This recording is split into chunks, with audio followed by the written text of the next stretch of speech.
નમસ્કાર મિત્રો, મારી આ ચેનલમાં તમારું સ્વાગત છે।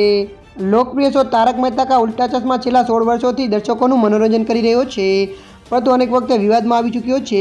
છેલ્લા કેટલા વર્ષોમાં શોના નિર્માતા વિશેના અસંખ્ય વિવાદો હેડલાઇન્સમાં આવ્યો છે, ત્યારે હવે ફરી એક વખત આ શો વિવાદમાં આવ્યો છે। મીડિયા અહેવાલ પ્રમાણે તારક મહેતા કા ઉલ્ટા ચશ્માના સેટ પર જેઠાલાલનું પાત્ર ભજવનાર દિલીપ જોશી અને શોના પ્રોડ્યુસર અસિત મોદી વચ્ચે ઝઘડો થઈ ગયો હતો। ત્યારે મિત્રો, મળતી માહિતી અનુસાર આપને જણાવી દઈએ કે એક્ટર દિલીપ જોશીએ પ્રોડ્યુસર પાસે કેટલા દિવસની રજા માગી હતી, પરંતુ તેમણે આ વાત પર ધ્યાન ના આપ્યું અને તેમને નજરઅંદાજ કરી। આ કારણોસર એક્ટર અને પ્રોડ્યુસર વચ્ચે મોટો ઝઘડો થઈ ગયો હતો અને મામલો મારામારી સુધી પહોંચી ગયો હતો। દિલીપ જોશીએ અસિત મોદીનો કોલર પકડી લીધો હતો અને બીજી તરફ હવે દિલીપ જોશીએ એક નિવેદન જારી કરીને આ તાજેતરની ખબરોને ખોટી ગણાવી છે।